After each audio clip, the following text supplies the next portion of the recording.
man contracted a strange illness, and his body kept shrinking. The pets that were once ordinary in the family, even a spider, began to turn into giants capable of being deadly. It all started in the bathroom. While taking a bath, he noticed that the shower head seemed to have been cut short, and the wedding ring on his ring finger slipped right off. Carl rushed to find his wife. Despite his original height of 1.8 meters, he was now much shorter in front of her. The hospital conducted numerous examinations, but the results showed normal indicators. The only abnormality was that his body size was still shrinking continuously. As time went by, things got worse. The treatment costs overwhelmed the family. His wife gradually gave up, and they decided to sell the house to pay off the debts. By then, Carl was only slightly larger than a cat. For safety's sake, his wife drove the cat out of the house and even announced to the outside world that her husband had passed away. Carl was extremely angry. He felt that he was being treated as a burden rather than a living person. The argument escalated, and his wife ran out of the house in a fit of rage. For their daughter, with her father shrinking, he could now live in a toy house. But the shrinking didn't stop. Carl tied a fishhook to a rope and used it as a climbing tool to move around the house. Just then, the sound of the cat's meowing suddenly drew closer.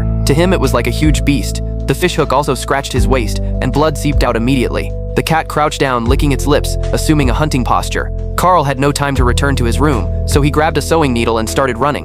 The cat chased closely behind. He squeezed into a crack to hide, but then lost his footing and fell from a height. He landed heavily in the basement. His wife's anxious shouts came from above, but Carl's desperate responses were too faint. His wife saw that the cat had somehow entered the house again, and a terrifying thought crossed her mind. Carl might have been eaten. In the dead of night, the basement was bitterly cold. Carl pulled out a tattered cloth from a box and wrapped it around himself to keep warm. He planned to first climb out through the window and then figure out a way to make his family notice him. Fortunately, there was some water seeping from the pipes. He quickly drank some water and also took the opportunity to clean the wound on his waist, struggling through the night. When dawn broke, suddenly his daughter's voice came from upstairs. Carl's hope was rekindled. He picked up a piece of chalk and with all his might wrote his name at the stairwell. After that, he was so hungry that he felt weak. Suddenly, he remembered that there had been rats in the basement, and his wife had set a mousetrap in the corner with a large piece of cheese on it. Carl first used an embroidery needle to drive away the ants crawling on the cheese. Then he fetched a nail, preparing to deal with this giant trap for him.